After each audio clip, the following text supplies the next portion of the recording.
Welcome back to Nonsense, where I cover animated sitcoms. I'm Chris, and the new Bob's Burgers episode brings us back to one of the big set pieces from the movie, Carney, where Louise has her big iconic song, and there are Easter eggs back there, as well as just another great story, this time about how most relationship problems with friends or family really can be remedied by just open, honest communication. But to be fair, that is difficult for a lot of people to do, and I think a lot of us probably land closer on the Carney side than we'd like to think. So let's get into the episode for any missable jokes or animation details, as well as the story, and let's start with the opening theme puns, Burgers of the Day, and title, which is of course a reference to Children of the Corn, an awesome movie, but aside from being about children trying to accomplish something, completely disconnected from this story. The storefront pun is the fetal position, a play on the fetal position for a doctor of baby feet. Inglorious Ratsturds, obviously a play on Inglorious Bastards. The only burger of the day in this episode is the Fryler the Breator burger, a play on Tyler of the Creator, of course, which is awesome if the implication is that Bob is a fan, which makes sense. Tyler's a genuine creative and known for being a pioneer and wanting to try new things within the genre. Sounds like someone that a creative like Bob would connect with. We open on the kids about to head out to the nursing home, which we'll get into in a second, but the articles of clothing they're all sporting are interesting because in the wrestling episode, Gene also has a scarf and Tina some sunglasses, so maybe these are just becoming the default articles they add for costumes. Plus, these specific sunglasses are the ones Tina wears during Gene's daydream sequence in the Itty Bitty Ditty Committee, so I'm surprised to see them in real life. And Louise is wearing a cape, which I believe we've only seen in the credit song of season 12, episode 8. And that was also a nursing home episode, so it feels like a call out, but it might not be a reference at all, who knows. But the kids head to the town nursing home, the Elegant Doily, which you'll remember from episodes like the Hall Monitor episode or the Thanksgiving episode, but they're putting on a birthday performance for Zeke's grandma. The wig Zeke is wearing is actually from the Crustacean Wrestling episode, second connection to that episode, and Jimmy Jr.'s hat is the hat Gene wears when dressed as Andre 3000 the Giant for Halloween. I also love how well Zeke treats his grandma. The princess sash, the tiara, the roses, what a great grandson. But as they're putting the stuff away, Rusty interrupts them and asks if they want to make $100. And kids, if a mysterious stranger named Rusty ever offers you the opportunity to make $100, you say yes and tell Danny Ocean that you want in on the heist. So they follow him to his room, which is completely void of decorations, odd for someone who's living here, but there is a pill organizer on the nightstand. But he explains that he recently found a toy koala in his humidifier that had been there for 10 years, and he explains that it's part of a game he played with his old Carney friends, before getting a settlement from a work injury and being able to afford retirement. He and his friends used to hide the koala in each other's stuff, and when you found it, you hid it in someone else's stuff. And the lesson of the episode, in my opinion, is summed up by that very short story before any more of the plot, because he had spent 10 years not reaching out to someone he was best friends with because he thought they didn't want to hear from him, when the reality was they had tried, he just hadn't realized it. But if he had reached out too, maybe he would have found out, or maybe they could have just still been friends. So the lesson here is don't let time slip by. Reach out to the people you love, even if it's been a while. Let them know you want to connect. You might be surprised. Maybe they miss you too and haven't been able to express it. So they agree to hide the koala and head out. Meanwhile at Bob's, Teddy goes to the bathroom right as his therapist walks in. And here's a compilation I made of every mention of her, starting with the only time we've ever actually seen her from over 10 years/seasons ago. Also let me know if I missed any clips.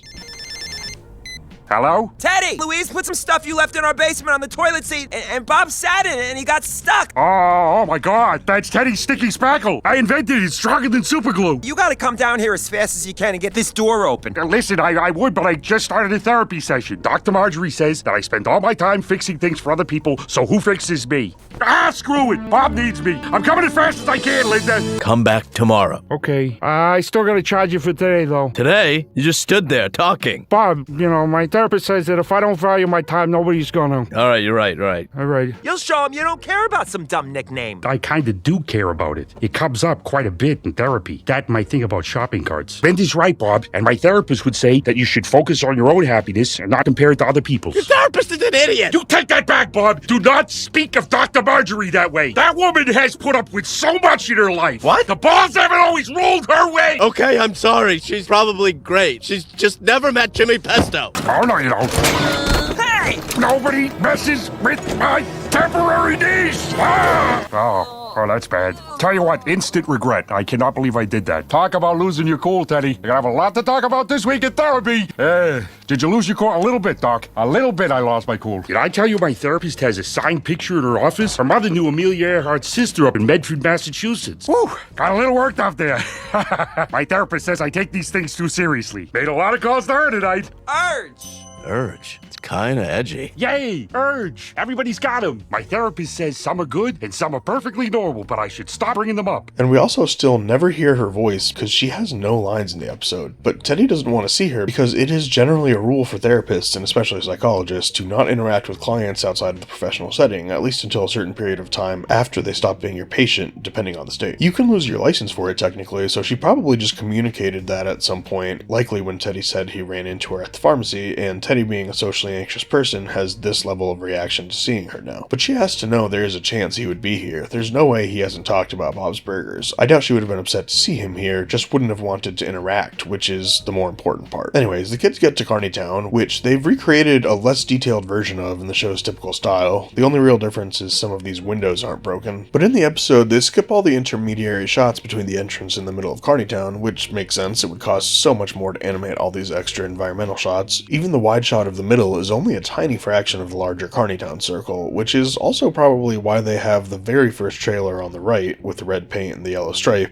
to be the one they need. And yes, that one is also there during the movie, same placement and all. The whole shot they show is 100% accurate to the movie set, just less texture and lighting detail and less of the larger space shown. But this is the identical set piece from the movie where Louise gets her big musical number, which is amazing, but the kids sneak into the trailer and hide the koala inside a cabinet with ketchup, olive oil, and pepper, but no salt. And they hear people coming and sprint out to hide under the trailer, but the Carneys find the koala and then find them, so the kids come out and call out for Mickey, hoping he's around, but no. All three of these Carneys, though, have played primary Carney roles in the movie or show. Sonny, the main Carney and definitely the alpha Carney, to sum up his personality. I may have a tattoo of a dagger stabbing a heart going up into a skull and it says dead inside, but I have feelings, you know. And he gets the opening verse of Lucky Ducks. Don't listen to it, it'll be stuck in your head for hours. This guy, Alfie, is the Carney who actually tries to help the kids and tips them off to Felix. Rita here is the Carney who leaves the door open for the kids in the clam building in Wharf Me Worry. And just so we remember the context, this is how the kids left it with the Carneys. Come on, we don't need their help. Have a nice day.